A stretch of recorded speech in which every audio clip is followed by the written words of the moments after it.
Guys, Dr. Axe here, Dr. Benner?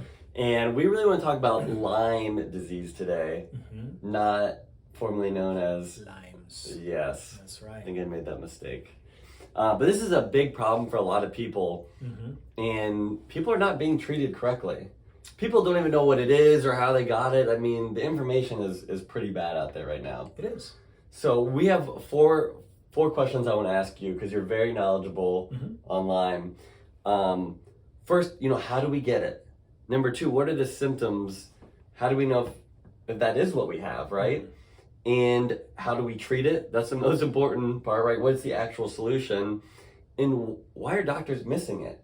So let's start. So how do we get it? Because this was surprising to me. Okay, right? It's the new. What'd you say? It's the new kissing disease. Or we can go beyond that. But when we're having this conversation next year, we're going to be having some new information. We're learning more about Lyme all the time.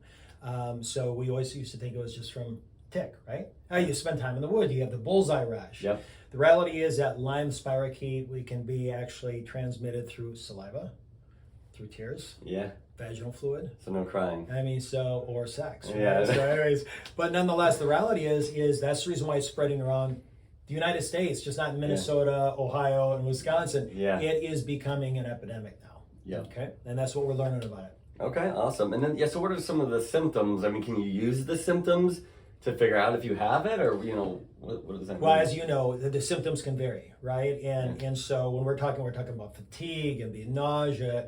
It can aggravate your autoimmune. It can actually reactivate viruses, right? There's just a plethora of different symptoms. So as you and I treat patients, we treat the foundations all the time. But if we are seeing that patient not respond to those foundational things, that's when we start looking at Lyme and seeing if those symptoms are correlated with infection.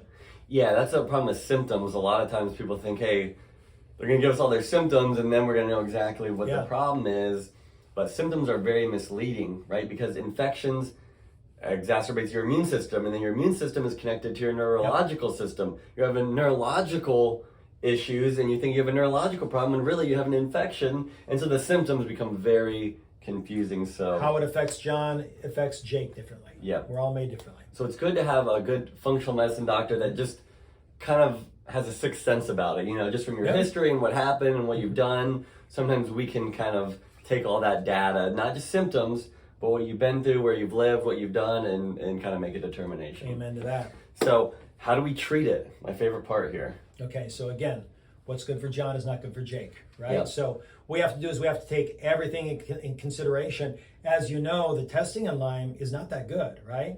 We have some tests that we can kind of triangulate and validate, but we have to check for co-infections. But once we identify Lyme, the first thing that is the most important thing is the foundational things, right? Yep. Too many doctors will go into their Lyme protocol, right? Yep. But they don't treat them by getting their foundations, their diet, their exercise, their water, all those things. You need a strong host for your body to be able to fight this, right? So we can give a very specific protocol, but if the host is weak, we're going to fail. Yeah, exactly. People are always looking to find, I have this problem, what's the one treatment that's going to fix me? It doesn't work that way, right? Cancer is a great example. We're trying to look for a cure, or hey, you need to do chemo or whatever. But it's like, really, it's foundational, right? It's foundational. Right, if you've been through a divorce and you're stressed out, that is a cause of cancer. What does your nutrition look like? Yep. Right? What do your hormones look like? All of those things have to be addressed. All body systems. Lyme is no different, right? It's those foundational things. Now, I know we hit on two big treatments that I think are super important. If you miss these two, I feel like it can be detrimental. Absolutely. So I know you hit on mitochondrial dysfunction. Why is that so important in treatment?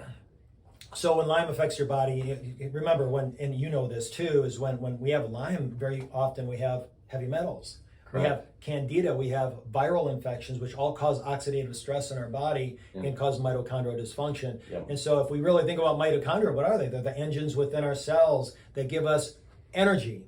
And if we don't have energy, healing takes a lot of energy, right? Fighting an infection like Lyme or Epstein-Barr virus or anything else. So, we think when we get the flu, we're exhausted. We're so tired because our body is using so much energy to fight that infection. So if you don't get those energy levels up by fixing your mitochondria, you're never going to get anywhere. And the good thing is we have tests to be able to find out nutritional deficiencies that will feed into mitochondrial dysfunction and test the mitochondria themselves. So we don't have to guess. We can validate via the testing. Right? That's right. Things like the NutriEval test, organic acids testing. These are all on our website, axeholisticmedicine.com. Hit integrative testing, and you can see these tests, and we're able to test for things just like this. And you're the expert in a therapy. Oh, Ozone. That's right. It really is in other countries, Germany, they use it all the time. Here in America, we're like, oh, it's too easy, right? No. So, ozone is 3 molecules of oxygen. And when you introduce it into the body, it kills, there's no resistance to any infection. It kills all pathogens, okay? And the byproduct is oxygen, right? Which is also good. And ozone can modulate your immune system up or down. So a lot of times our body and these infections are resistant, right? And there's co-infections, which I want to talk about too.